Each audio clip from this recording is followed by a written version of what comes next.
కాపు ఉద్యమ నేత ముద్రగడ పద్మనాభం కన్నుమూశారు. హైదరాబాద్లోని ఒక ప్రముఖ హాస్పిటల్లో చికిత్స పొందుతూ ఆయన మృతి చెందినట్లుగా తెలుస్తోంది. కొంతకాలంగా అనారోగ్య సమస్యలతో ముద్రగడ బాధపడుతూ వస్తున్నారు. కిడ్నీ సంబంధమైన సమస్యలతో బాధపడుతుండగా గత నెల రోజులుగా డయాలసిస్ చేస్తున్నారు వైద్యులు. పరిస్థితి విషమించడంతో ఆసుపత్రిలోనే ఆయన కన్నుమూసినట్లుగా తెలుస్తోంది. ముద్రగడ మృతికి పలువురు ప్రముఖులు ఇప్పటికే సంతాపం తెలిపారు. ఏపీలో కాపు వర్గానికి ఒక పెద్ద దిక్కుగా ఉన్నారు ముద్రగడ. ఈ నేపథ్యంలో గత కొన్ని రోజులుగా ఆయనకి ఆరోగ్యం బాగలేదు అంటూ మనం వింటున్నాం. కొన్ని ఆరోగ్య సమస్యలతో ఆయన ఇబ్బంది పడుతూ వస్తున్నారు. ముఖ్యంగా కిడ్నీ సంబంధిత సమస్యలతో ఆయన ఇబ్బంది పడుతుండడంతో ఆయనకి డయాలసిస్ చేస్తూ వస్తున్నారు. ఈ నేపథ్యంలో ఆయన తుదిశ్వాస విడిచినట్లుగా సమాచారం అందుతోంది. చాలా సుదీర్ఘమైనటువంటి రాజకీయ అనుభవం, ఎన్నో కీలకమైనటువంటి చాలా అగ్రెసివ్ నిర్ణయాలు తీసుకున్నటువంటి కెరీర్ మనం చూస్తూనే వస్తున్నాం. ఆయనకు సంబంధించి 1978 నుంచి మొదలు పెడితే ఇప్పుడు 2026 వరకు కూడా రాజకీయాల్లో ఆయనకంటూ ఒక ప్రత్యేకమైనటువంటి మార్క్ ఉంది. అలాగే ముఖ్యంగా కాపుల కోసం, కాపు రిజర్వేషన్ల కోసం, కాపు ఉద్యమం అనేది ఆయన జీవితంలో ఖచ్చితంగా అందరూ గుర్తుంచుకునేటువంటి విషయం. ఉవ్వెత్తున ఎగిసిపడేలా చేశారు కాపు ఉద్యమాన్ని. ఆ తర్వాత మళ్ళీ వైఎస్ఆర్సీపీకి దగ్గరవ్వడం, ఒకానొక సమయంలో ఆయన పేరు మార్చుకోవడం కూడా మనం చూసాం. ముద్రగడ పద్మనాభం అయితే పద్మనాభ రెడ్డిగా పేరు మార్చుకోవడం, ఇలాంటి ఎన్నో సంచలనాత్మకమైనటువంటి నిర్ణయాలు. సహజంగా రాజకీయాల్లో ఉన్నవాళ్ళు ఎవరైనా ఛాలెంజ్లు చేస్తూ ఉంటారు. నువ్వు గెలిస్తే నేను మేసం తీయించుకుంటానో, లేకపోతే రాజకీయ సన్యాసం చేస్తానో, పేరు మార్చుకుంటానో, అవి ఛాలెంజ్ల వరకే మనం చూస్తూ ఉంటాం. గెలిచిన తర్వాత ఏదో ఒక విమర్శలు చేసి వదిలేస్తూ ఉంటారు. కానీ ఆయన మాత్రం అలా కాదు. అఫీషియల్గా తన పేరు కూడా మార్చుకున్నారు. ముద్రగడ పద్మనాభరెడ్డి అంటూ పేరు మార్చుకోవడం కూడా మనం చూసాం. ఇలా చాలా సంచలనమైనటువంటి నిర్ణయాలు తీసుకున్నారు. ఉద్యమాన్ని నడిపారు, కాపు ఉద్యమాన్ని. ఎన్టీఆర్ దగ్గర నుంచి ఇప్పుడున్నటువంటి కీలక నాయకులు అందరితోనూ పనిచేసినటువంటి అనుభవం ఆయనకుంది. 1978లో జనతా పార్టీ తరఫున తూర్పుగోదావరి జిల్లా ప్రత్తిపాడు నియోజకవర్గం నుంచి తొలిసారిగా ఆయన ఎమ్మెల్యేగా గెలిచారు. 1982 నుంచి 89 మధ్యలో ఎన్టీ రామారావు తెలుగుదేశం పార్టీ స్థాపించిన తర్వాత టీడీపీలో చేరారు. 1983, 85 అసెంబ్లీ ఎన్నికల్లో వరుసగా ఎమ్మెల్యేగా గెలిచారు.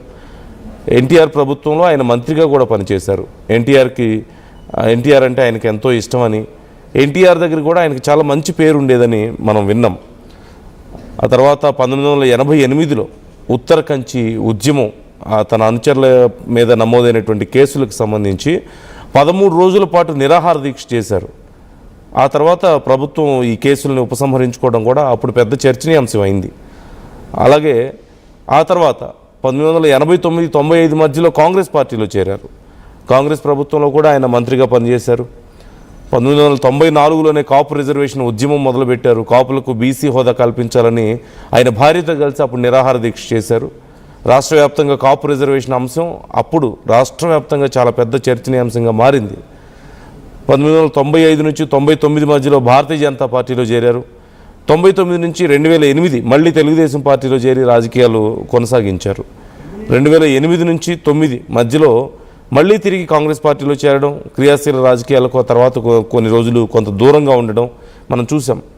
అయితే 2015, 16లో మాత్రం కాపులకు బీసీ రిజర్వేషన్లు కల్పించాలంటూ ఆయన చేసిన ఉద్యమం అప్పుడు ఒక రకంగా చెప్పాలంటే అప్పుడు ఎన్నికల మీద కూడా ప్రభావం చూపించే స్థాయికి, ఆ తర్వాత జరిగినటువంటి 2019 ఎన్నికలలో ప్రభావం చూపించే స్థాయికి వెళ్ళింది.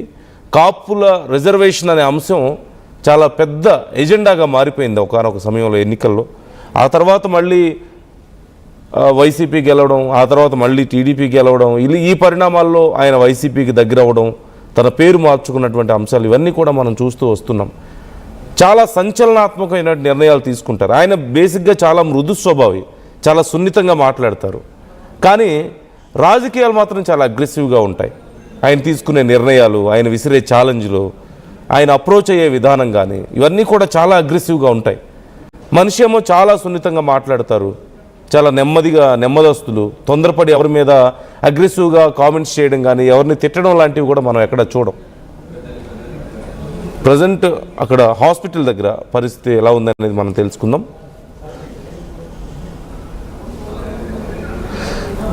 ప్రకాష్ జాయిన్ అవుతున్నారు, మా ప్రతినిధి. ప్రకాష్, ముద్రగడ కన్ను మూశారు అంటూ తెలుస్తుంది. ఈ చివరి రోజుల్లో ఎలా గడిచింది ఆయనకి, ఆయన కుటుంబం పరిస్థితి ఏంటి ప్రజెంట్?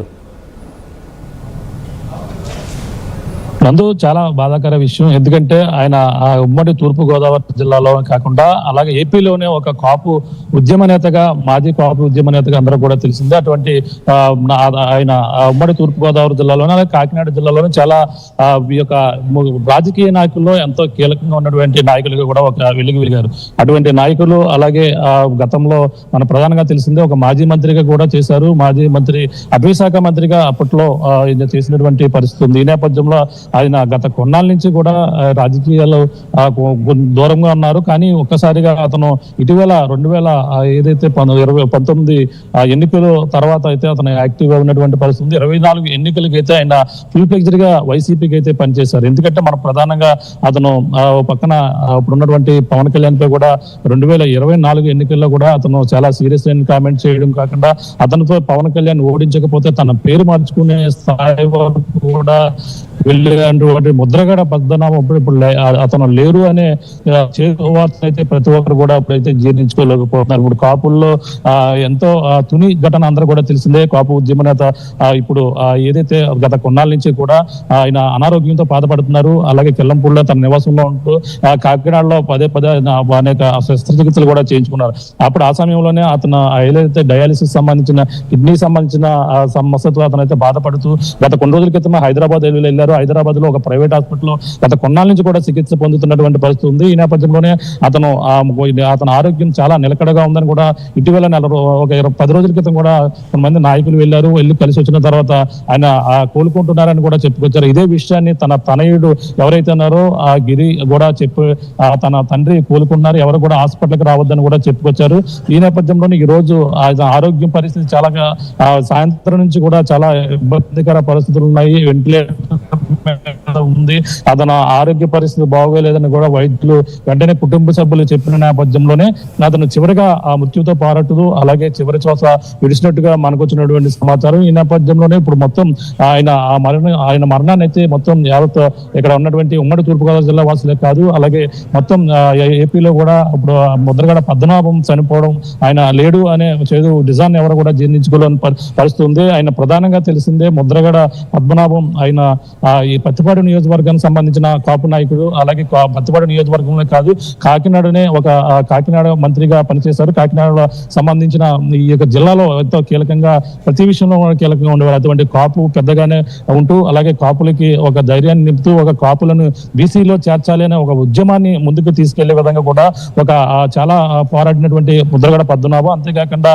మనం చూసాం 2019 ఎన్నికల ముందు అయితే అతను తుని వద్ద జరిగినటువంటి ఘటన ఏదైతే తుని రైలు ఘటనలో కూడా ఆయన చాలా తీవ్ర స్థాయిలో ఉద్యమం ఒక దేశవ్యాప్తంగా కూడా సంచలనంగా మారినటువంటి ఘటన అయితే అప్పట్లో కూడా ఆయన చేసినటువంటి పోరాటం కాపుల కోసం, కాపులను బీసీలో చేర్చాలంటూ కూడా అప్పుడైతే ఆ రైలు దగ్ధం ఘటన మొత్తం దేశవ్యాప్తంగా కూడా సంచలనంగా మారింది. అటువంటి ఉద్యమాన్ని ఉవ్వెత్తున ఒక్కసారిగా తీసుకెళ్లి అంతేకాకుండా